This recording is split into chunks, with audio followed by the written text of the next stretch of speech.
Muito bom dia a todas e a todos. Agradeço a presença do Sr. Luís Nazaré e do Sr. Nuno Conde, em representação da plataforma de mídia privados, e vamos proceder à nossa audição no âmbito da transposição da diretiva.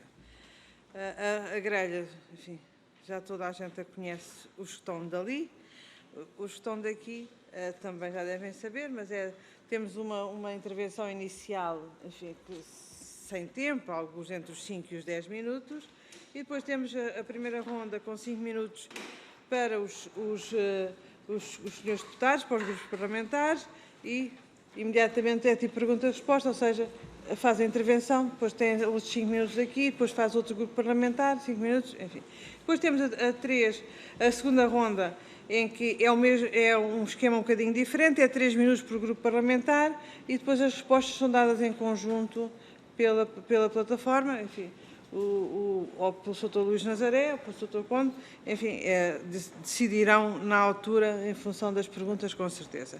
E agora, sem mais demora, está ali o cronómetro, ali em cima, e relativamente à máscara, quando estão a falar, enfim, podem tirar a máscara, porque ninguém entende nada quando as pessoas começam a falar com máscara. Muito bem, então passo a palavra ao Sr. Dr. Luís Nazaré, por favor. Tem a palavra. Muito obrigado. Sra. Presidente, Srs. Deputados, estamos aqui por solicitação da 12ª Comissão, na sequência do contributo que em tempo útil produzimos relativamente ao projeto de transposição da diretiva, conhecida por diretiva AVMS. Relativamente a isto, vou procurar conter-me dentro dos 5 minutos. Em primeiro lugar, agradecer o convite da Comissão, Sra. Presidente, Srs. Deputados, para podermos estar presentes e, assim, esclarecermos alguns aspectos os aspectos que entenderem por adequados. É especialmente importante para nós, plataforma de média privados, em particular para os operadores de televisão que integram a PMP, esta diretiva. E é-o porque nós sentimos já há bastante tempo que havia a necessidade de enquadrar devidamente alguns aspectos de ordem concorrencial, alguns aspectos relativos ao modo de funcionamento e operacionalização dos conteúdos televisivos e, portanto, saudamos esta diretiva. Destacamos, em particular, os seguintes aspectos. Em primeiro lugar, o caminho no sentido de uma equiparação que, infelizmente, ainda não é plena, mas penso que o caminho está aberto, de deveres e obrigações entre os diferentes atores que participam na fileira audiovisual. O caminho está agora traçado. Esta é uma reivindicação, de resto, que nós há muito tempo vinhamos produzindo, na medida em que, desde sempre, os operadores nacionais, os operadores de televisão nacionais, estabelecidos em Portugal e que pagam impostos em Portugal, têm vindo a ser prejudicados relativamente aos operadores internacionais, precisamente no âmbito das obrigações e contrapartidas e deveres e etc., a que estão sujeitos.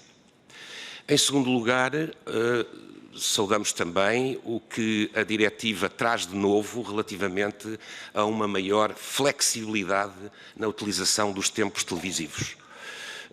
Isso para nós é especialmente importante, como podem calcular, na medida em que se traduz numa aproximação mais eficiente e que, portanto, vai mais ao encontro dos interesses, quer dos operadores televisivos, quer dos consumidores.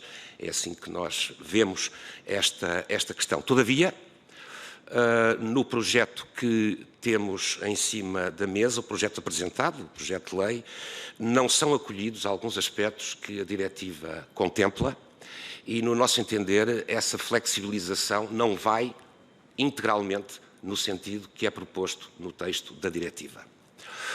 Em terceiro lugar, quero também destacar aquilo que este texto traz enquanto preocupação relativamente aos aspectos de dignidade humana e aos impactos que isso deve ter e às preocupações que os operadores televisivos devem ter neste domínio e que, obviamente, nós comungamos, independentemente de questões mais específicas e concretas que certamente teremos ocasião de discutir. Por último, não diretamente relacionado com a diretiva per si, mas com as alterações à lei do cinema que são avançadas, relativamente às quais nós exprimimos a nossa profunda discordância.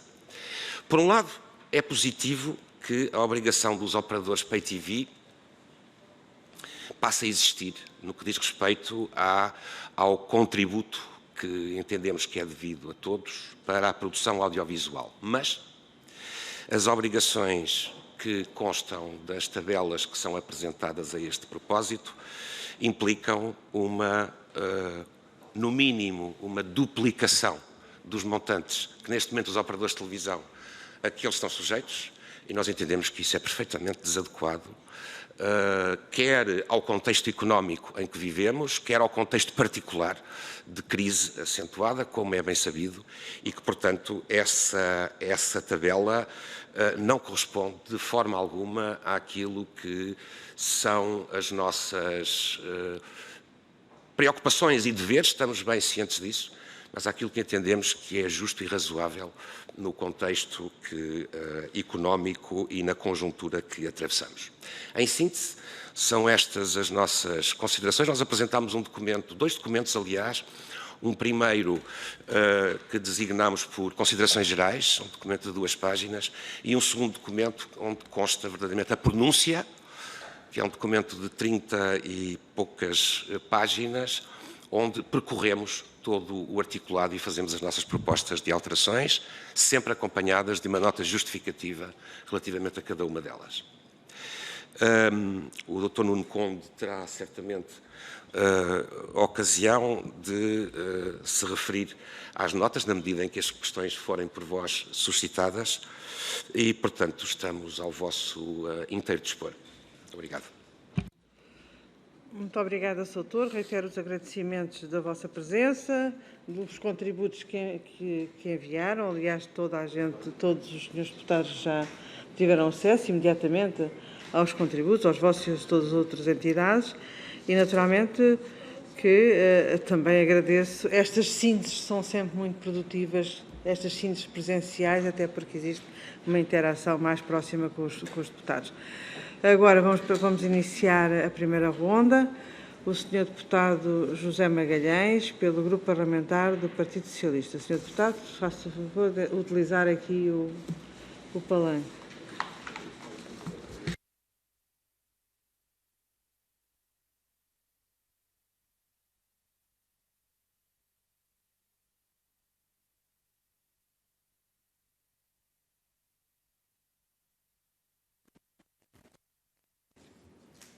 Muito bom dia, Sra. Presidente. Senhores depoentes, gostaria de agradecer o vosso depoimento. Está ligado? Está.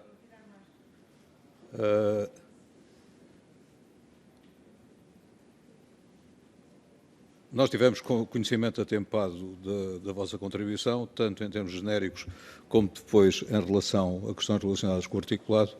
Eu creio que um dos pontos que ajudará a clarificar a empreitada que temos pela frente é a separação muito clara entre as duas áreas temáticas que estão aqui em causa. Há outras, uma vez que o Código das Comunicações Eletrónicas vai ter que ser alterado até ao fim do ano, e a diretiva sobre os serviços digitais, a diretiva não, a lei sobre os serviços digitais, o regulamento sobre os serviços digitais, está também em gestação na União Europeia e tem implicações substituindo o velho conjunto de normas do início do século. portanto, a vossa contribuição insere-se numa reflexão sobre o que é que está a passar no setor, e eu julgo que não podemos pedir deste diploma, o diploma da transposição, que o Grupo Parlamentar do PS se comprometeu a separar do diploma de financiamento do cinema e do audiovisual, sendo certo que, se tivermos em conta o debate que está em curso sobre a recuperação e o chamado documento Costa Silva, veremos que nele se refere a outros subsetores, como o setor da realidade aumentada, da realidade virtual e do gaming, que também dizem respeito à cultura e sobre o qual não há nenhum sistema específico de apoio e de definição estratégica. Não há ainda, mas seguramente aparecerá, porque não podemos largar a mão desses subsetores, e aliás é isso que diz o documento estratégico, o que é um bom início de discussão, acabando com o silêncio sobre a matéria. A razão por que eu coloco isto é só para dizer que não é aqui um jogo de tudo ou de nada, e que não é aqui que temos que esgotar toda a nossa sabedoria, nem estamos em condições de decidir aqui tudo o que tem que ser decidido e precisa de ser decidido. Há passos que são dados, como reconheceram e reconhecem, neste diploma, e a questão que nos foi colocada é se esses passos não deviam ser dados ainda para um território que aqui não é penetrado, o território daqueles que atuam no campo da internet e só nela. De facto, a entrada em força dos OTTs está a ter consequências bastante superiores com a pandemia àquilo que alguns vaticinavam, e, portanto, não só o número de utilizadores cresce exponencialmente, como eles próprios alteram, têm diferenças. Há alguns que estão a investir, não é só na produção de argumentos, é na produção de realidades, de séries e de filmes, mobilizando energias e conhecimentos locais. Isso é muito importante, mas é bom de ver que altera completamente as regras do jogo em países como o nosso, em que os clusters de produção se estruturaram em torno de um produto chamado telenovela e praticamente não saíram dele, embora esse produto consiga reunir milhões de pessoas em prime time e seja um sinal de sucesso, sem dúvida absolutamente nenhuma, não é? Mas, designadamente no setor privado, há dificuldade em mobilizar capital para produzir séries, como em determinado momento se sonhou que, por exemplo, o operador SIC produziria e que se verificou que era incomportável face aos meios disponíveis, mesmo com uma aliança com a Globo. Portanto, a questão interessante era saber o que é que pensam do que é preciso fazer face a isto para robustecer as condições de que Portugal dispõe. Um terceiro ponto diz respeito às infraestruturas de transmissão. Estamos à espera do 5G, pelos vistos vamos ter que esperar bastante, mas quem tem fibra óptica tem HD e até 4K, com os respectivos televisores que existem no mercado. Quem não tem, tem SD, programas de resolução baixa, através do sistema TDT, que estagnou no ponto em que estava e tem problemas que, mais tarde ou mais cedo, na verdade, mais cedo, em breve, será necessário resolver. O que é que pensam sobre essa crise anunciada e o que isso pode implicar para o setor? O outro aspecto diz respeito precisamente aos tais desafios na produção de conteúdos, uma vez que a RTP tem condições e tem usado essas condições para financiar tanto séries como filmes, mas isso tem um limite quantitativo e tem condições elas próprias limitadas, e a proposta tem como novidade libertar o ICA de responsabilidades de utilizar para o seu funcionamento fundos que podem ser aplicados melhor no financiamento de produções nacionais nas condições que estão na proposta. Em relação às sugestões em concreto de redação, etc., nós iremos considerar uma a uma essas sugestões, sendo certo que não deveremos nem poderemos ir além dos limites da diretiva. Esse é um ponto que nos parece claro em relação ao primeiro tópico. Em relação à lei do cinema, não temos sequer o prazo apertado de apreciação, só temos um prazo damocleano, que é o de que, evidentemente, não queremos prejudicar o concurso do próximo ano e, portanto, não deveremos arrastar o debate dessas regras para além de um determinado limite, a decorrer ainda neste mês de setembro, sob pena de isso ter consequências negativas. Por último, Sra. Presidente, teremos ocasião de discutir a lei do cinema quando estiver em debate a lei do cinema. Neste momento não está. Muito obrigado. Muito obrigado, Sr. Deputado. Dr. Luís Nazaré, passo-lhe a palavra novamente. Muito obrigado, Sr. Presidente. Muito obrigado, Sr. Deputado José Magalhães, que eu... Sr. Deputado José Magalhães, que eu saúdo também pessoalmente. As questões que suscita são questões da maior relevância, porque, de facto, o mundo que vivemos e aquele que vamos viver, que vamos atravessar aceleradamente nos próximos tempos, proporciona um conjunto grande de perplexidades, muitas das quais elencou. O papel dos players, o papel dos OTT, o papel a alteração dos modelos de negócio e dos próprios sistemas infraestruturantes de suporte à transmissão e à repartição de conteúdos. Tudo isso vai ter, obviamente, repercussões muito pronunciadas em toda a fileira. Estamos também muito atentos às questões relativas às comunicações digitais, precisamente porque estamos cientes dessa relação bionívoca que se estabelece entre estes dois subsetores, chamemos assim, de uma fileira comum. Para abordar muito rapidamente as questões mais tecnológicas, a 5G, a próxima geração, nós vemos, não podia ser de outra maneira, nós vemos a 5G como algo de desafiante e algo que será muito positivo para todos os players desta fileira, com os seus variados perfis.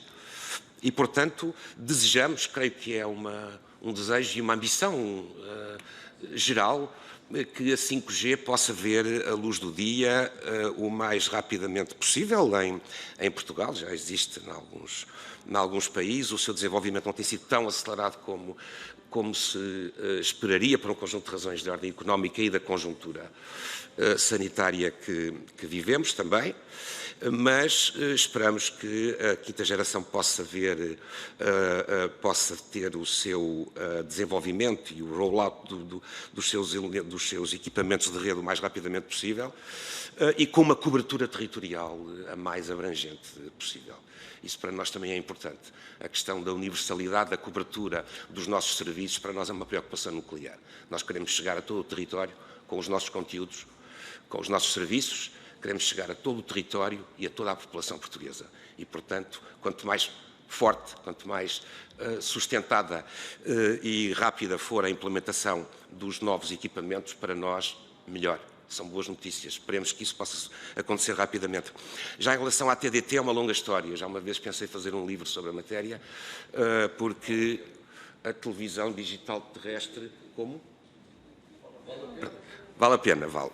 Eu conheço-a de perto, de diversos ângulos, e na realidade, é uma história triste e que teve o desenlace que sabemos e que conduziu a um leque de serviços extremamente limitado, e não era isso que estava no pensamento de quem refletiu sobre estas questões há uma série de anos. Mas, enfim, as coisas são o que são.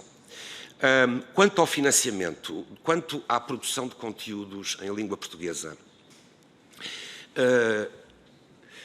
é algo que para nós é essencial e que, conforme foi bem salientado as particularidades do mercado português e das preferências dos consumidores, porque é para eles que nós nos dirigimos.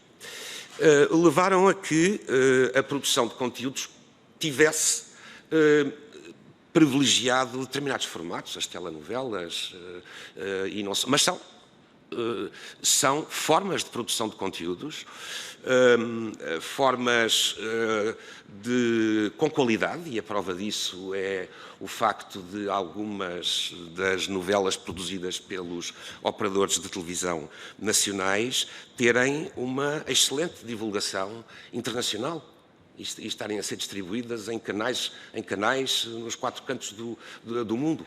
Isso é prova da qualidade que os operadores de televisão colocam, da qualidade que eles querem colocar e insistem em colocar e pretendem manter e reforçar nos seus conteúdos, neste caso na forma de telenovelas, mas nós gostaríamos de fazer mais. Claro que sim. Nós gostaríamos de ir além deste formato. Já fazemos. Já fazemos outros formatos, já temos outro tipo de conteúdos. Gostaríamos de ir mais além.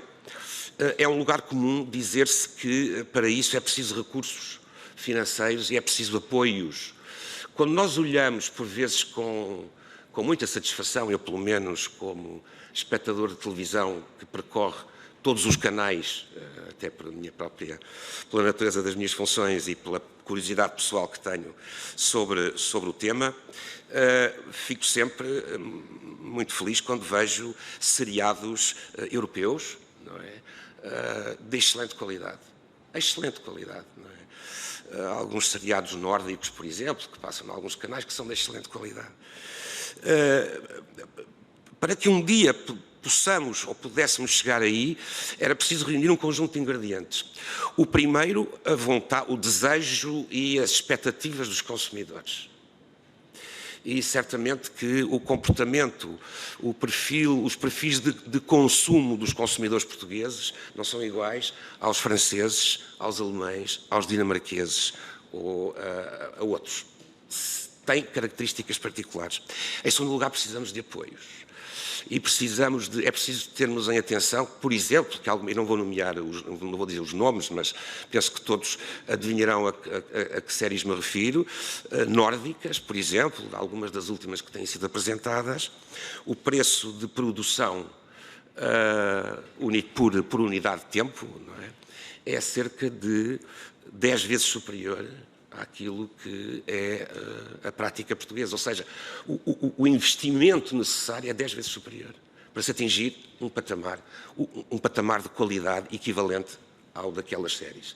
Esta é uma das dificuldades, a que acrescem outras. Noutros países existem mecanismos de apoio, muitas vezes, ou algumas vezes em parcerias internacionais, mas mecanismos muito mais ativos e muito mais presentes à produção de conteúdos do que aqueles que temos em Portugal. Portugal é dos países onde o sistema de incentivos, o sistema ativo à produção de conteúdos de qualidade é dos mais fracos. E isso não deixa de ser um fator muito importante para a realidade que temos. Dito isto, queremos fazer mais, queremos fazer melhor, mas, e registro com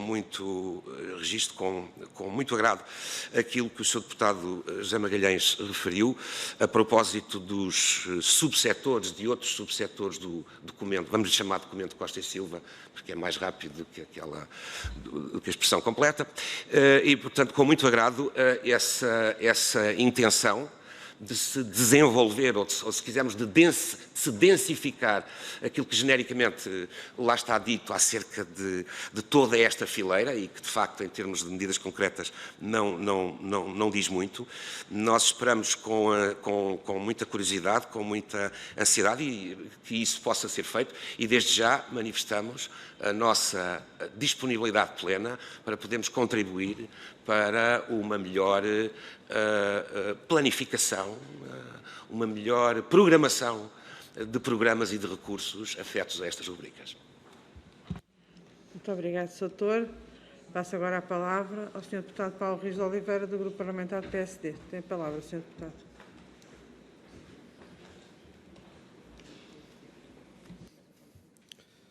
Bom dia a todos. Cumprimento a Sra. Presidente e os meus colegas e também os representantes da plataforma de média privados, e dizer o seguinte,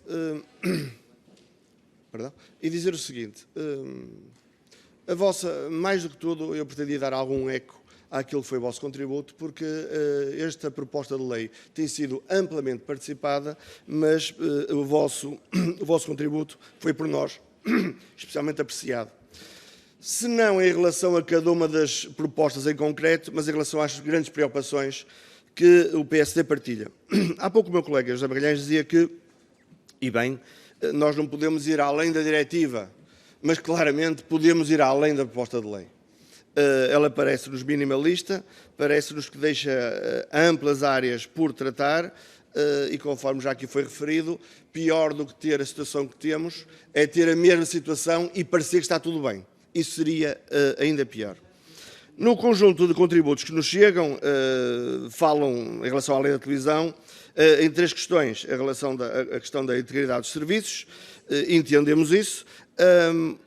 Em relação, que é outra preocupação que temos, em relação a ser feita uma correta transposição de conceitos e de texto, para que depois não haja dúvida de interpretação. Há aqui uma remissão meia genérica que eu acho que pode, a prazo, dar problemas de interpretação. E em terceiro, quando falam na questão da colocação do produto, em que, de facto, até como jurista, estou habituado a que o que não é proibido é permitido e não o contrário. E aqui a proposta de lei inverte esse princípio e passa a dizer o que é permitido, excluindo todo o resto. Não nos parece uma solução muito feliz e até gostava depois de saber se nos podem falar um pouco do impacto, não tanto o impacto do princípio, mas o impacto económico que se representa no vosso setor.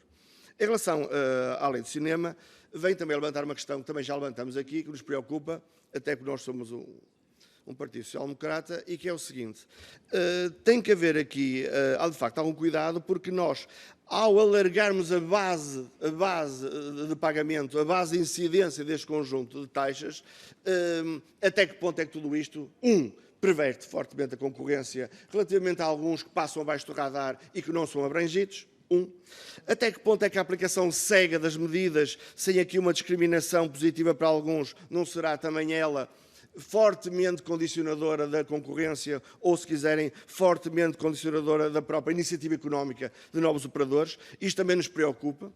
E também uma questão que tenho ideia que é original, a vossa proposta, tenho ideia, mas não posso garantir, que é, em vez de ser uma tabela única, dado o universo tão dispar de destinatários, criaram 3 tabelas com 3 conceitos e com diferentes naturezas relativamente aos destinatários. Esta solução nos parece, de base, uma solução feliz. Gostaríamos de perceber um pouco melhor qual foi o critério que presidiu a ela, sem prejuízo de percebermos que é a distinção dos destinatários. E também, se nos pudessem falar um pouco desta conjugação altamente complexa, que é nós termos os meios, neste momento, a passar por uma crise que já vinha atrás e que a pandemia agravou, e, por outro lado, também a persecução de interesses públicos fundamentais, nomeadamente ligados à cultura e nomeadamente ligados ao cinema, e que compete ao Estado garantir, e que isso só é possível com financiamento. Muito obrigado.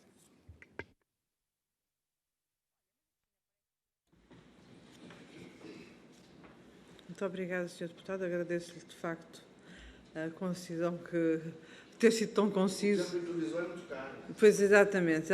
E eu dou-lhe os parabéns por isso. Passo agora a palavra novamente ao Sr. Dr. Luís Nazaré, ou, quando quiser.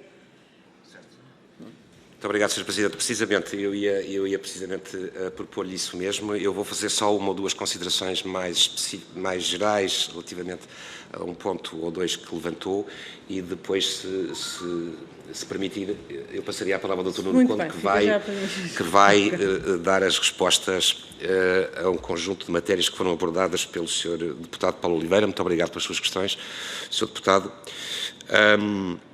Eu só queria dizer duas coisas, porque os pontos mais específicos, o meu colega, o Dr. Nuno Conde, vai responder-lhes. Comungamos da sua percepção de que a proposta é minimalista. De resto, nós salientamos este aspecto no documento de considerações gerais que produzimos, ao dizermos que a diretiva diz mais e diz mais livre do que aquilo que é o projeto de lei que foi apresentado. Dilo mais livremente e tem uma abordagem mais aberta do que a da proposta de lei. Nós salientamos este aspecto, o Dr. Nuno Conde vai, de resto, certamente ilustrar este meu statement com questões concretas, mas que o Sr. Deputado muito bem também já identificou e, portanto, acompanho totalmente na leitura que faz. O segundo ponto, antes de passar ao Dr. Nuno Conde, é o que diz respeito à base de incidência no que diz respeito ao investimento em conteúdos. Tem toda a razão, na medida em que nós, por um lado, estamos felizes, eu disse-o na introdução também, por um lado estamos satisfeitos que alguns players que até aqui não estavam sujeitos a deveres e obrigações passem a estar, mas muitos outros podem passar ao lado. Designadamente, operadores de televisão estrangeiros que não tenham a sua sede em Portugal. E estamos a falar de um número muito significativo de canais, sobretudo canais de cabo, como é bem sabido. E mundo em que tem havido desenvolvimentos e movimentos de concentração, como é sabido, muito significativos também. E que, portanto, são suscetíveis de alterar o panorama, o cenário do audiovisual e os equilíbrios de forças existentes, não é? Em nosso desfavor. Porque estamos a falar de grandes operadores mundiais, com um arsenal bélico tremendo, não é? E com uma capacidade de produção inigualável. E esses operadores podem, e nós veríamos também com bons olhos, que de alguma maneira o normativo pudesse acolher esse desígnio. É uma luta que nós também temos vindo a travar há muito tempo. Nós sabemos que existe o velho princípio da sede europeu que dificulta um pouco as coisas, mas não obstaculiza por completo a possibilidade de imposição de deveres, de alguma forma, próximos daqueles que os operadores nacionais têm. E ainda por cima os operadores nacionais pagam cá impostos. Eu nunca me canso de referir isto, porque nós pagamos impostos em Portugal. E a grande maioria dos... O Sr. quer que o Sr. Conde fale? Já vai em 3 minutos. Peço desculpa, já vou muito... Eu passava já de seguida, se não se importa, Sr. Presidente, a palavra ao Dr. Nuno. Muito bom dia, muito obrigado. Agradeço ao Sr. Deputado Paulo Rios de Oliveira os seus comentários, as suas observações e os seus pedidos de esclarecimento. Em termos práticos, relativamente à lei da televisão, as observações do Sr. Deputado prendem-se com 4 artigos. O artigo 10º-A, em que se aborda a questão da integridade do programa e dos serviços de programas. A proposta de alteração ao texto que nós formulamos visa assegurar a propriedade intelectual e industrial dos programas e dos serviços de programas relativamente a terceiros que possam querer utilizar os nossos conteúdos, utilizando publicidade antes ou depois do acesso a esses mesmos conteúdos.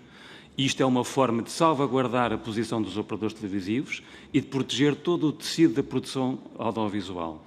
Ou seja, a questão da propriedade intelectual e industrial, eu diria que é um fator decisivo também a ter em conta na transposição da diretiva. E este artigo 10º-A, a proposta que nós fazemos de alteração do texto, visa precisamente dar resposta a este desidrato. Relativamente à publicidade televisiva, artigo 40 da Lei da Televisão, da proposta de alteração da Lei da Televisão, o que é que nós pretendemos? Nós pretendemos que haja uma correta transposição das exceções previstas na diretiva. E o texto que consta na proposta de lei não é claro e permite algumas ambiguidades na sua interpretação, que é algo que nós achamos que deve ser sanado neste momento. E, portanto, o que propomos é uma clarificação do regime. Relativamente ao patrocínio, artigo 41, propomos também clarificar e adequar o regime das proibições. Não está claro, na atual redação da proposta de lei, qual é o regime de proibições para determinadas situações. A nossa tentativa é de clarificar essa mesma realidade.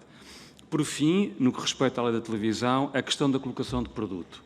O Sr. Deputado perguntou qual seria o impacto para o setor destas regras. Em primeiro lugar, importa sublinhar que esta diretiva que está em processo de transposição inverteu o jogo. Quando de antes proibia, agora permite-se. E esta carga axiológica, carga substantiva que preside e que é o espírito da diretiva, não está acolhida nesta proposta de lei. E, portanto, nós chamamos a atenção para isso e o que solicitamos é que o espírito da diretiva seja transposto para a nossa lei interna. E por isso é que propomos um conjunto de alterações da redação para que haja uma correta transposição da carga axiológica e subjetiva que consta da diretiva. Por fim, relativamente à lei do cinema, e porque faz parte desta consulta, a sugestão que nós apresentamos de alteração no anexo número 1, que é a constituição em 3 tabelas, visa clarificar o regime. Porquê?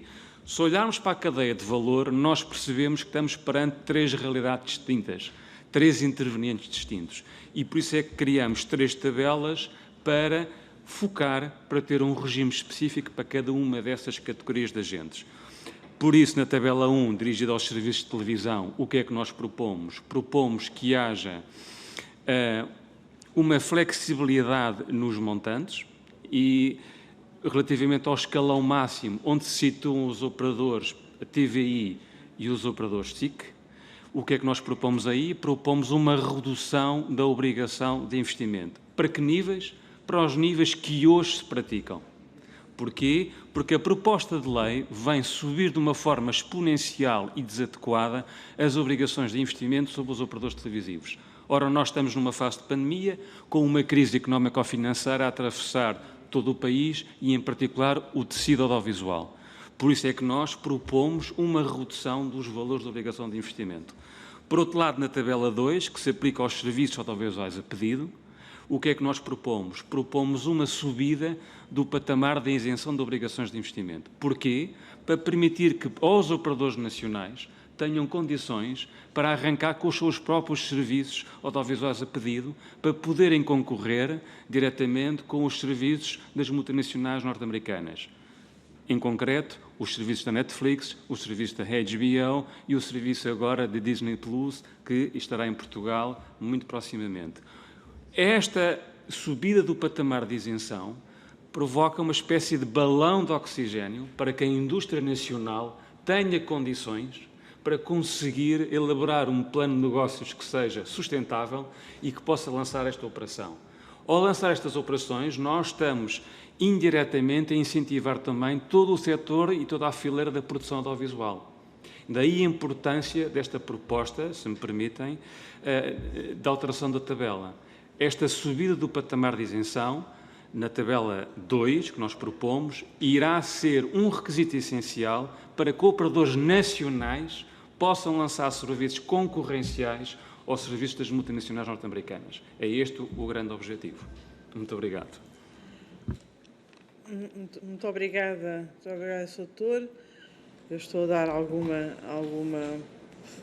margem para que possam responder da forma como é conveniente que se responda, ou seja, com profundidade. Portanto, agora vou passar a palavra à Sra. Deputada Beatriz Gomes Dias, do Grupo Parlamentar do Bloco de Esquerda. Esta flexibilidade não se aplica às senhoras e os senhores deputados. Obrigada. Não tive essa expectativa, mas gostava. Muito bom dia a todas e a todos e muito obrigada pela vossa presença e pelos contributos que nos enviaram, que deram para esta consulta que nós estamos a fazer.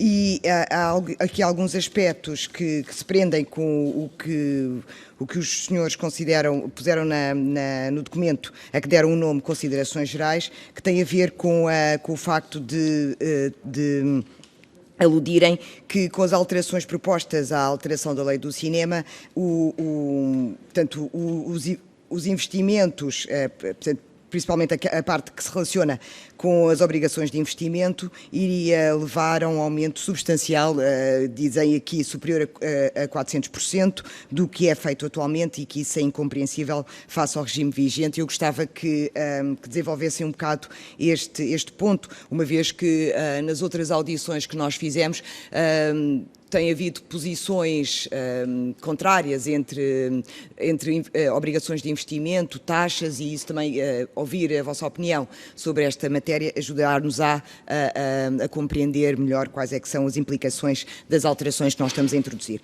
Outros aspectos que eu gostava também de conhecer a vossa opinião, e isso não encontrei muito desenvolvido, quer seja neste documento de 2 páginas, que são as considerações gerais, quer seja nas propostas específicas de alteração da redação do projeto de lei, que tem a ver com alguns dos objetivos desta diretiva que estamos a transpor, nomeadamente a proteção de menores e de consumidores, ou seja, quais é que são, como é que o conjunto de especificações de especificidades que são descritas no projeto de lei para a proteção de menores e também para a proteção dos consumidores, que tipo de reflexão é que vos suscitou e quais é que são as propostas que têm para essa matéria. Também sobre a acessibilidade das pessoas com deficiência. Portanto, o projeto de lei enuncia um conjunto de adequações técnicas que têm que ser feitas, nomeadamente a legendagem, a audiotranscrição e outro conjunto de especificações técnicas que vão garantir que pessoas com deficiência auditiva ou com deficiência visual, possam aceder aos conteúdos. E aqui o decreto-lei é muito específico no conjunto de programas que devem ser adaptados para poder garantir, por exemplo, em casos de situações de emergência e outras situações, garantir que as pessoas com deficiência tenham acesso à informação.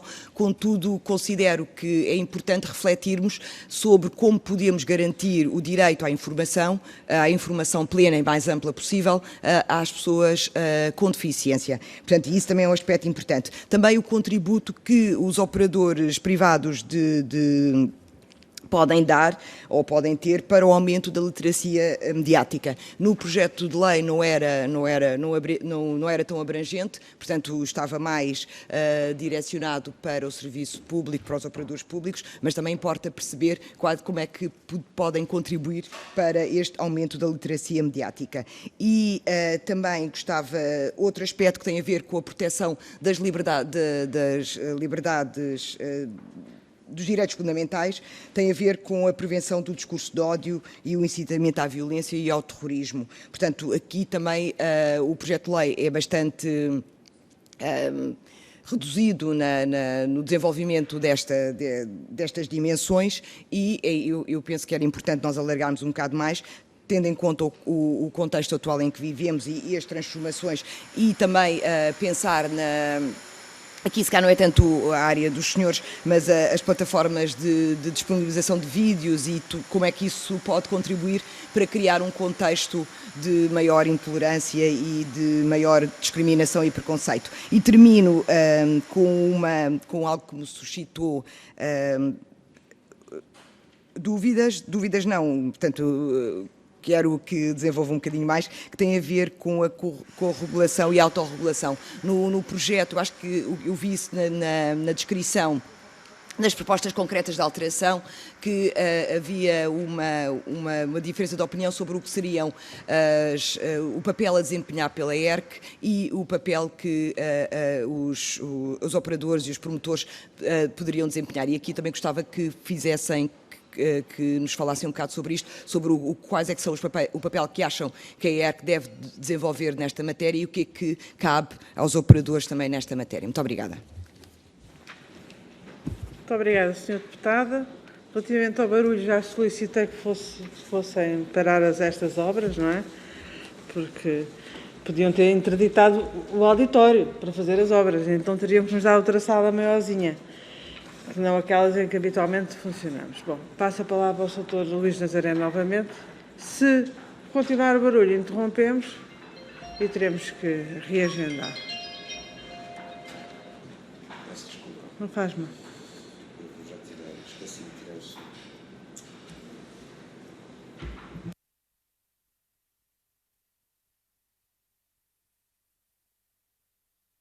Muito obrigado, Sra. Presidente. Eu vou só fazer dois comentários relativamente a duas questões que foram levantadas. O Dr. Nuno Conde esclarecerá o grosso das matérias afloradas.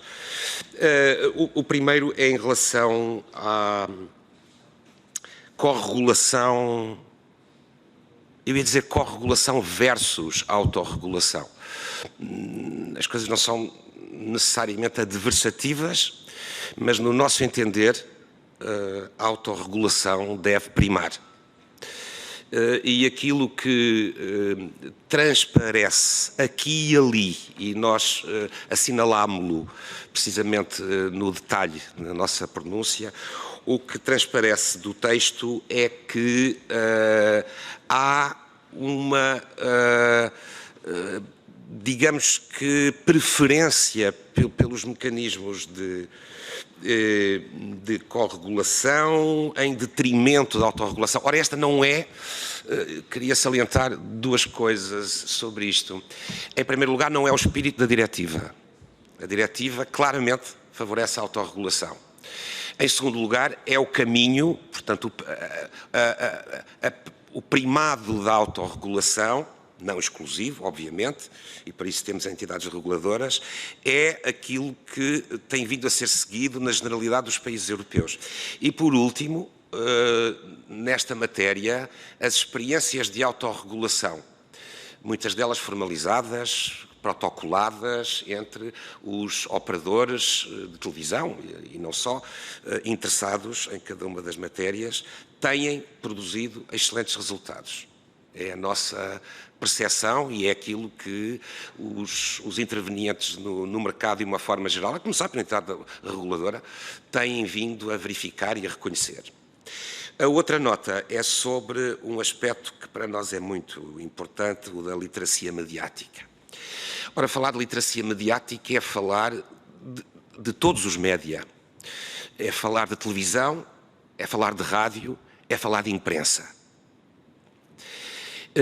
E nós aí, nós tivemos já a oportunidade de propor ao Governo, vamos fazê-lo agora de novo, neste momento em que se estão a preparar as medidas e no quadro da preparação do orçamento para 2021, vamos propor de novo algumas medidas que contribuam para o aumento da literacia mediática. Como pode calcular, Sra. Deputada, é um objetivo que para nós é absolutamente essencial.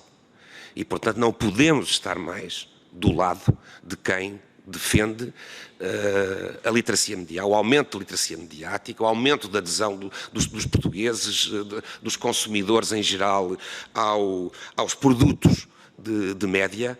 Nós propusemos, à semelhança do que tem vindo a ser feito noutros países, agora já não no que diz respeito à televisão, mas, por exemplo, para lhe dar um exemplo, ao nível da imprensa, nós propusemos, e vamos propor de novo ao Governo, que se adotem medidas que tenham um impacto mínimo do ponto de vista orçamental, incentivos fiscais para que as pessoas possam fazer mais assinaturas clássicas e assinaturas digitais.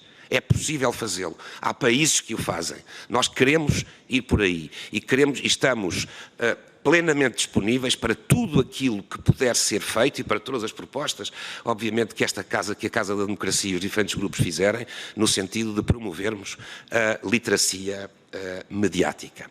E agora passava a palavra ao Dr. Nuno Conde para os restantes aspectos.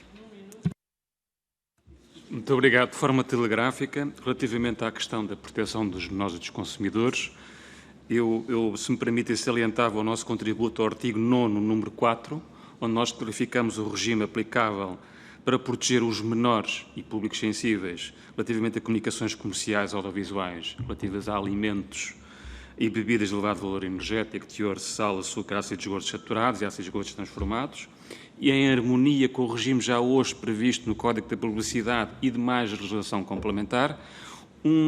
Gostaria também de salientar que importa ter presente que as competências em termos institucionais competem à Direção-Geral de Saúde e importa não criar aqui, por via legislativa, uma hipótese de conflito positivo entre uma ERC a querer regular uma matéria de saúde e uma Direção-Geral de Saúde.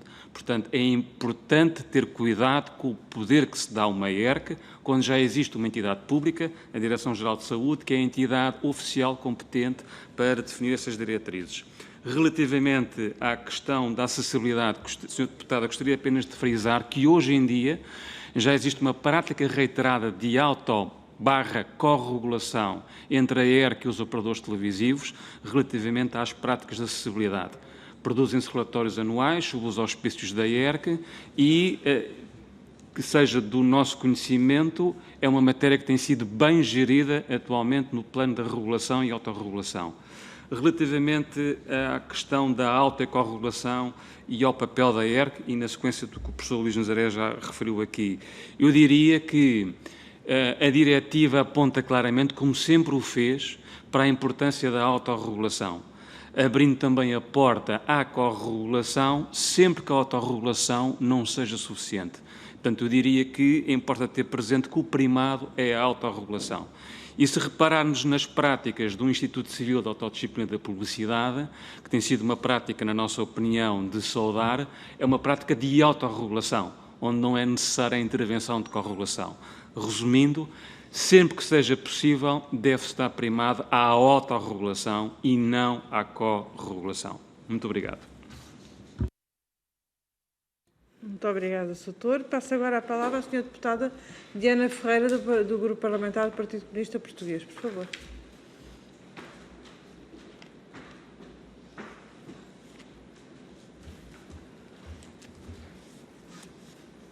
Muito obrigada, Sra. Presidente. Cumprimento também os senhores deputados da Comissão e cumprimento naturalmente o Dr. Luís Nazaré, o Dr. Nuno Conde, representantes da Plataforma de Média Privados, agradecendo, além dos documentos que enviaram, que aliás são bastante detalhados, até em propostas muito concretas de alteração ao articulado da PPL, que naturalmente ajuda à nossa reflexão e também à nossa avaliação sobre essas mesmas propostas, agradecendo também aqui o conjunto das intervenções que foram tendo e de respostas que foram sendo dadas aos diferentes grupos parlamentares.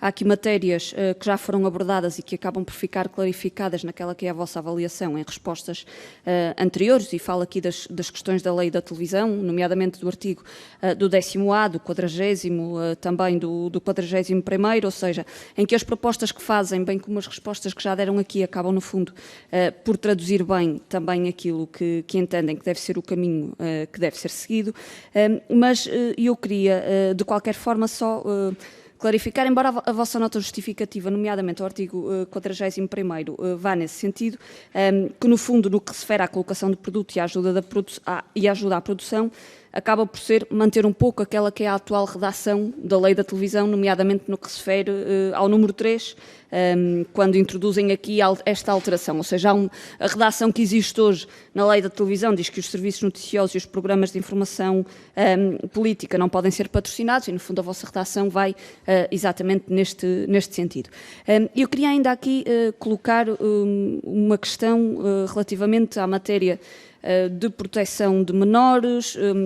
Foi aqui falado, o Dr. Nuno, quando falou aqui do artigo 9º, mas poderíamos também falar relativamente ao artigo 27º, que está na página 5, daquela que foi o contributo que enviaram de forma mais detalhada, em que, no fundo, é um artigo que também se pode enquadrar na matéria de proteção de menores, mas também em outras matérias que são importantes nesta discussão, relativamente às matérias do incentivo à violência, ao ódio e aos limites que tais expressões têm que ter para que não possam ter lugar nos média.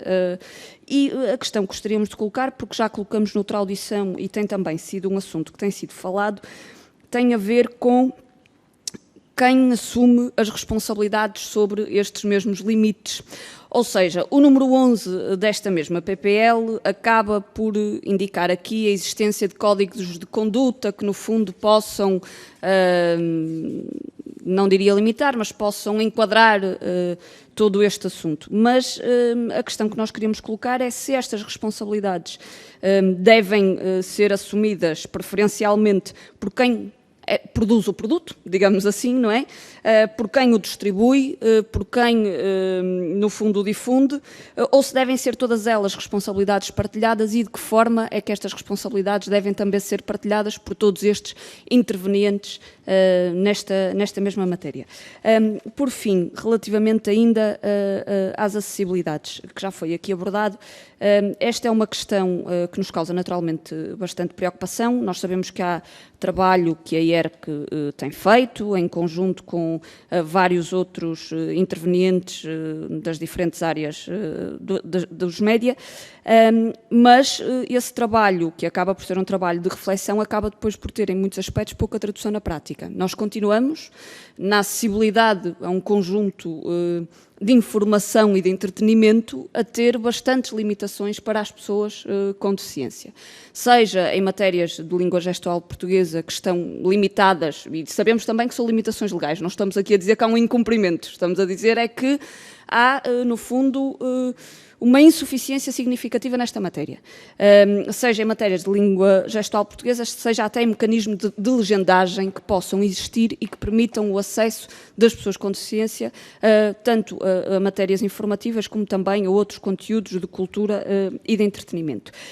E percebendo o que há pouco responderam sobre este mesmo assunto, eu gostaria também de perceber soluções concretas que achem que podem ser encontradas para ultrapassar este obstáculo que se mantém ainda hoje e que de todo não deveria ter lugar, considerando, além da Constituição da República que temos, até a subscrição de diplomas jurídicos internacionais que obrigam naturalmente a que este assunto e esta acessibilidade, ou seja, que obrigam a que se garanta a acessibilidade das pessoas com deficiência, também de um ponto de vista de informação, de entretenimento e de cultura, e neste caso no acesso aos média também. Muito obrigada.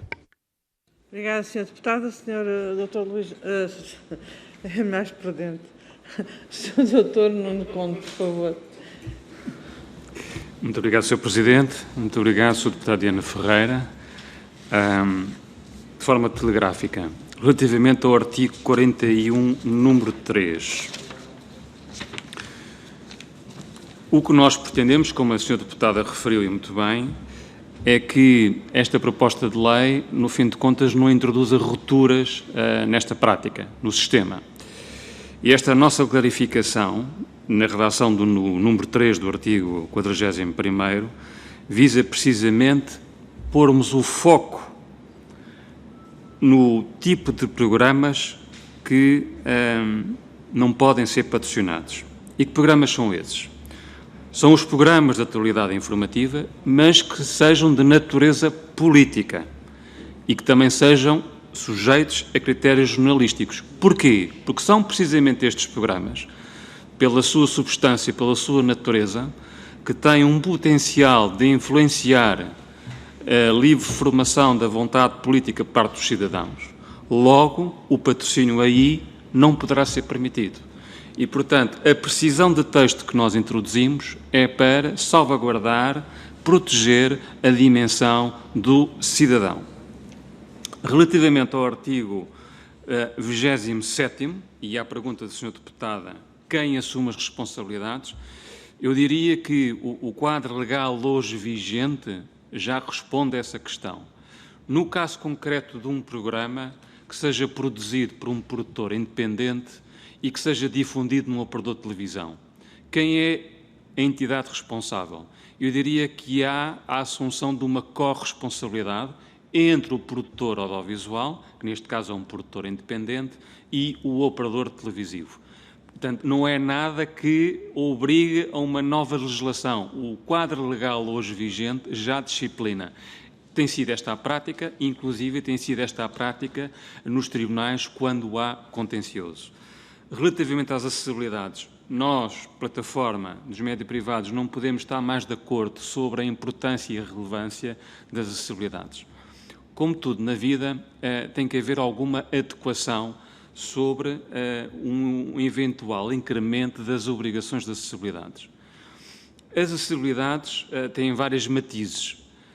Alguma destas matizes, como por exemplo a linguagem gestual, implica custos e Além do mais, há outras soluções, do ponto de vista tecnológico, que obrigam uma uniformização de critérios entre quem produz o programa, quem o difunde e, muitas vezes, também quem o distribui, ou seja, os operadores de distribuição. Portanto, logo num primeiro momento, nós temos aqui 3 intervenientes que têm que conjugar as suas vontades e os seus interesses. E depois também, a montante, existe também uma dificuldade do ponto de vista tecnológico, porque nem sempre os padrões tecnológicos para cada uma destas funcionalidades que visam incentivar a acessibilidade são padrões universais e standard para toda a indústria. E isto aumenta também o grau de conflito ou de ruído na imposição de soluções conjugadas a toda a indústria. Como soluções concretas, e tentando responder à pergunta do Sr. Deputado Ana Ferreira, eu diria que, em primeiro lugar, a normalização de soluções, seguindo as boas práticas internacionais, e aqui a Europa tem boas práticas, algumas dessas práticas são inclusive definidas pela EBU, que, como sabem, é a Associação Representativa dos Operadores de Serviço Público, e que tradicionalmente define padrões tecnológicos que são seguidos depois, inclusive, pelos operadores privados. Agora, relativamente à questão dos custos associados, importa aqui o Estado perceber que, se a acessibilidade é um desiderato de interesse público e é uma política pública a prosseguir, também deverá criar os devidos incentivos de natureza financeira e, eventualmente, fiscal para habilitar, para permitir que os operadores televisivos, os operadores de distribuição e os produtores de conteúdos possam contribuir para este aumento das acessibilidades. Muito obrigado. Não sei se o Sr. Luís Nazaré quer comentar. Muito bem, então vamos passar para o Grupo Parlamentar do CDS-PP. Dou a palavra à Sra. Deputada Ana Rita Bessa.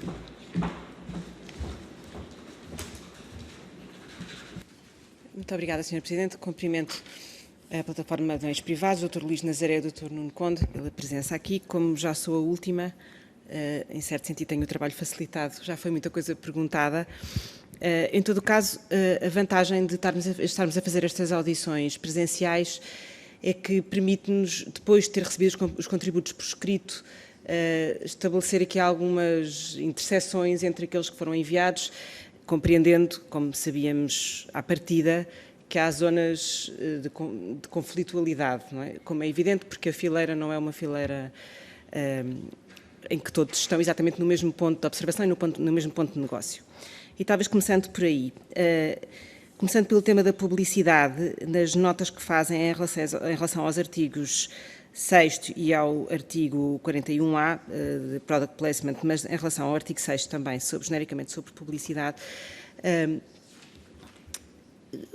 parece haver, na transposição desta diretiva, um conflito entre aquilo que é o ordenamento jurídico nacional, designadamente o Código da Publicidade, e aquilo que a diretiva vem falar. A diretiva fala, no caso do artigo 6º, nos tais princípios que aqui já foram falados de autorregulação e de corregulação, por exemplo, materializados em códigos de conduta, mas o Código de Publicidade é bastante mais restritivo. A própria Direção-Geral do Consumidor faz nota disso e diz que ou o artigo, ou esta norma fica vazia porque os códigos de conduta a existirem têm que ser exatamente aquilo que já está disposto na lei, ou então há aqui um problema que é preciso resolver, e portanto a minha primeira questão é esta. Faz sentido falar em corregulação e autorregulação quando temos um Código de Publicidade que é em si mesmo já bastante claro e restritivo? No que diz respeito ao artigo 41A, eu acho que a questão da colocação de produto, do product placement, acho, enfim, os senhores dirão, mas parece-me que é particularmente grave quando aqui já temos falado, por exemplo, falámos bastante sobre isso quando aqui veio a Confederação de Meios, sobre o tema dos serviços não lineares. Não é? Cada vez mais há um crescimento dos serviços não lineares de televisão ou de serviços a pedido de vídeo, o que significa que a publicidade tradicional perde relevo, de alguma maneira, e, portanto, outros formatos de publicitários, que são a fonte de financiamento também dos operadores privados, têm muita importância. Mexer nesta linha é mexer num sítio relevante. Não é? Pronto. E, portanto, neste momento, gostava de saber a vossa opinião em relação àquilo que diz o parecer da Direção-Geral do Consumidor, que, ao contrário do espírito da diretiva e ao contrário da vossa posição aqui, no certo sentido de liberalizar o conceito de product placement, dizem exatamente até uma coisa mais radical. Dizem, eu vou passar a ler, não podemos deixar de notar que em relação a esta matéria podia ter sido acolhida uma proibição geral em matéria de patrocínio de programas situados no espectro infantil e juvenil, com audiências de pelo menos 25% de menores de 16 anos, de modo a que a norma existente para a publicidade não seja derrogada na prática através de anúncios de patrocínio e imagens ou logos de quem seja patrocinador. Portanto, a Direção-Geral do Consumidor, neste público concreto, até vai mais longe do que aquilo que a diretiva propõe. Portanto, eu pergunto-lhes, se isto fosse assim, qual seria o impacto sobre as vossas linhas de negócio e, no fundo, sobre o serviço que prestam. Depois, tenho que acelerar. Depois, em relação a algumas das considerações que fazem e que eu percebo muito bem, por exemplo, no artigo 57, no que diz respeito ao Serviço Público de Televisão, eu compreendo, não é uma novidade, mas também devo dizer, por transparência, que não nos parece que seja aqui, em sede desta transposição, que se deva fazer estas apreciações sobre o financiamento do Serviço Público de Televisão, embora eu compreenda, se estivesse do vosso lado, de onde é que eles surgem. Finalmente, em relação às alterações da lei do cinema, eu acho que estamos todos de acordo que o objetivo que se pretendia era, e aqui já foi falado, era, usando a expressão que já foi repetida muitas vezes aqui nesta Comissão, era nivelar o campo de jogos, leveling the playing field. Isso era um objetivo e, em certa medida, progrediu-se na persecução desse objetivo. De facto, passam a abranger nas taxas que são depois consignadas à produção nacional e à produção independente, os serviços de audiovisual a pedido. E isso é bom. Pronto. Por outro lado, o vosso documento o que vem dizer é que, ao mesmo tempo que isso acontece, e, portanto, por um lado se está a tentar nivelar o campo de jogo, por outro lado desequilibra-se outra vez, porque se criam, oneram-se mais ainda os operadores de televisão generalistas que já estão no mercado, operadores, como dizem, pagam impostos em Portugal e operam em Portugal, empregam em Portugal e tudo mais. E, portanto, se por um lado desequilibra, depois por outro lado volta-se a desequilibrar. E, portanto, eu percebo que não estão aqui a pôr em causa a necessidade de contribuir para a produção nacional e para a produção independente, mas que sentem que houve aqui dois movimentos de sinal contrário. Pronto. Portanto, é esta a compreensão que faço do vosso parecer. E, portanto, também percebo porque é que propõem tabelas diferentes que, no vosso caso, remetem para repor aquilo que já estava em vigor e que, portanto, consideram razoável. A minha questão é um bocadinho outra, e que já foi aqui discutida com o ICA e que já foi discutida, por exemplo, também com a Apritel, e que é, mesmo o primeiro movimento de nivelar, e vou terminar, mesmo o primeiro movimento de abranger os serviços de audiovisual a pedido, parece-nos de difícil cumprimento, porque operadores que estão fora da jurisdição nacional, para os poderes que a ERC atualmente tem, parece-nos difícil que seja possível garantir a cobrança destas taxas e garantir sequer que a base para elas é conhecida e, portanto, não sabemos sequer se teoricamente, estando de acordo, se depois na prática isto vai ser cumprido. Também gostava de perceber a vossa apreciação em relação a isto. Muito obrigada. Muito obrigada, Sr. Deputado. Passo a palavra ao Muito Sr. rapidamente, Deputado depois de seguida o Dr. Nuno Conde para as questões mais substantivas. Só dois pequenos comentários. Muito obrigado, Sra. Deputada, pelas questões que colocou e pela atenção que revela ter tido quanto ao nosso documento e ao nosso contributo. Dois pontos muito rápidos. Eu começo pelo fim, por aquilo que disse em relação à capacidade de enforcement de quaisquer regras que se pudessem e devessem, e no nosso entender deveriam, ser aplicadas a operadores internacionais, a dificuldade de se conseguir obter números relativamente à base números de faturação, números quer dizer, estamos cientes dessas dificuldades, mas há proxies que se podem encontrar relativamente a isso, como por exemplo num tema que não é este, mas que está aqui mesmo ao lado, que diz respeito, por exemplo, aos grandes operadores de plataformas digitais, onde se verifica o mesmo, não pagam impostos, não pagam impostos em Portugal. É um problema que tem vindo a ser falado, onde o mesmo tipo de dificuldades existiria e onde é possível, e espero que um dia, espero que esse dia seja rápido, até por questões da mais elementar justiça, que se encontrem formas, proxies, de se ir aos números e de se fazer a tributação e a aplicação de deveres necessária. Segunda nota também muito rápida quando se refere ao serviço público. Nós pensámos que esta lei podia também ser um local onde se acolhessem as normas relativamente ao funcionamento e ao financiamento do serviço público de radiodifusão.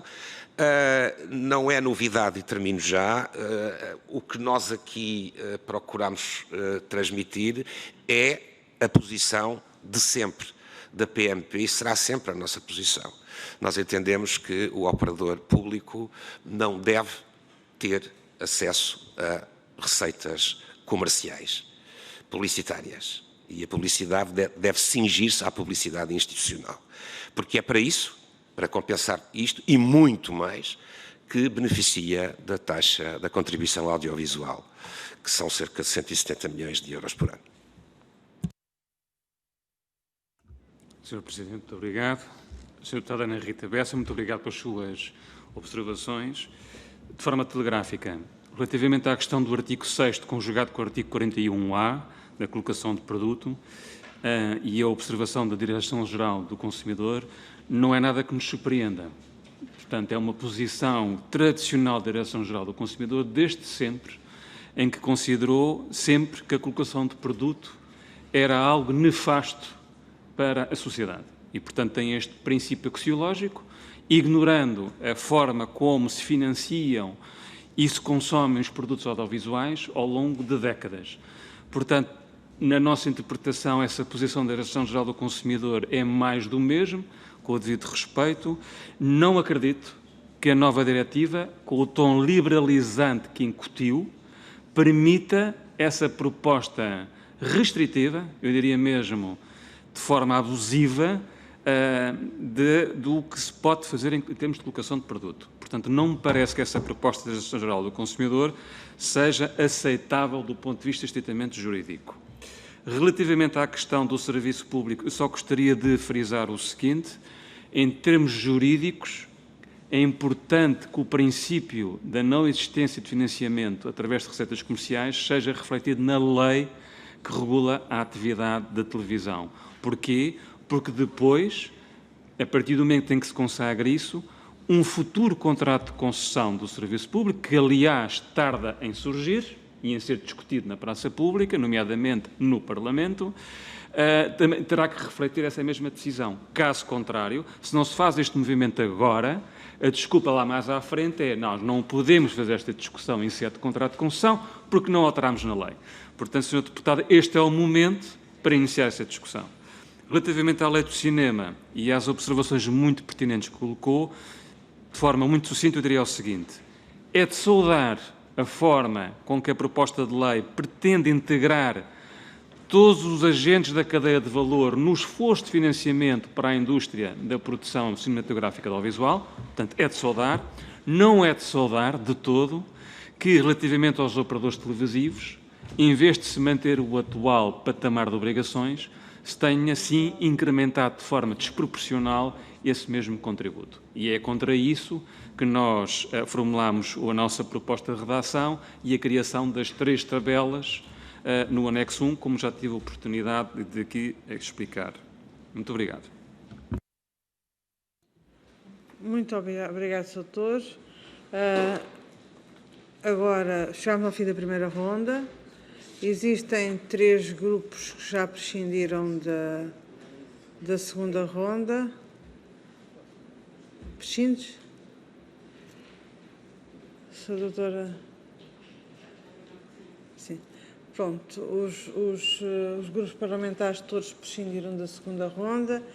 Ainda assim, passo, como haveria a oportunidade de responder depois no final da segunda ronda, eu, portanto, dou a palavra ao Sr. Deputado, ao Sr. Desculpe, também já foste, já foi, não? Ao Sr. Deputado, ao Sr. Dr. Luís Nazaré, para fazer o remate desta audição, por favor. Muito obrigado, Sra. Presidente. Nunca tive essa honra até hoje.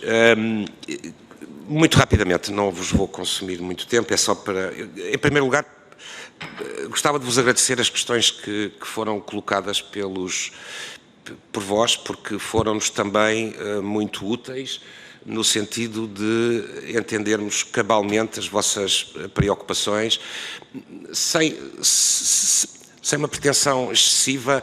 Creio que nós tínhamos previsto, tínhamos pensado na generalidade das preocupações que foram por vós suscitadas. Nós pensámos maduramente em todos os aspectos ligados à transposição desta diretiva e tivemos muitas dessas preocupações, obviamente que olhámo-las através dos nossos óculos de operadores de televisão. Mas cientes que estamos, e gostava de vos transmitir isto também, de que tomámos boa nota de tudo aquilo que foi dito e agradecemos e aprendemos. Eu, por mim, aprendi um bom pedaço com aquilo que hoje aqui foi falado, referido e suscitado por vós, que as vossas preocupações são, em larga medida, comuns às nossas. Basicamente, as vossas preocupações são as nossas. E tivemos o cuidado, desde logo nos documentos que vos enviámos, e em primeiríssimo lugar nos documentos que vos enviámos, as considerações gerais e a pronúncia, o documento detalhado, de estarmos especialmente atentos às necessidades e à realidade do setor, que é o nosso, é a nossa realidade económica, é a nossa vida, não é? Estarmos atentos às tendências económicas e tecnológicas internacionais. Há pouco, alguns de vós colocaram-nos questões relativamente a isto. Como é que nós víamos o desenvolvimento desta fileira, que já não é bem uma fileira, é um sistema de valor composto de diversas fileiras que se entrecruzam. Como é que nós sentíamos as coisas? Procurámos estar atentos a estas tendências. Procurámos estar atentos às necessidades dos consumidores e dos públicos especiais, com razoabilidade, com equilíbrio, com bom senso, e é este o nosso claim final, que podem contar connosco para criarmos um bom e um cada vez melhor ambiente audiovisual em Portugal.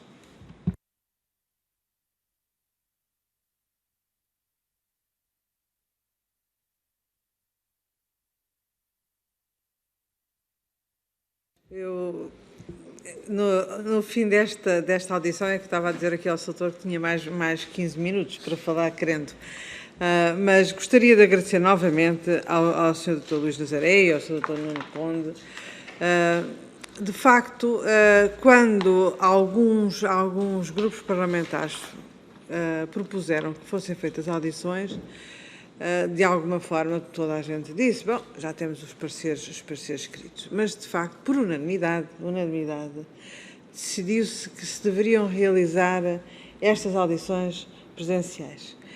E todas elas têm vindo a confirmar, e esta também, que é de uma grande utilidade a realização destas audições.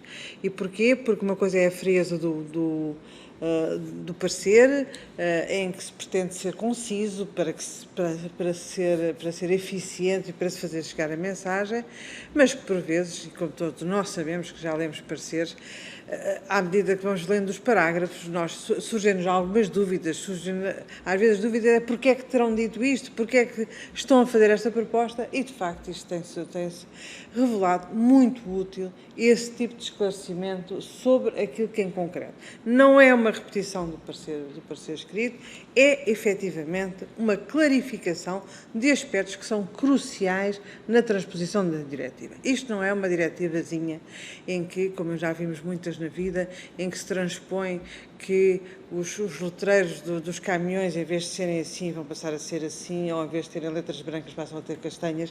Enfim, não é uma dessas diretivas, é de facto uma diretiva que vai condicionar e muito um setor que é de extrema importância na nossa sociedade e na nossa democracia.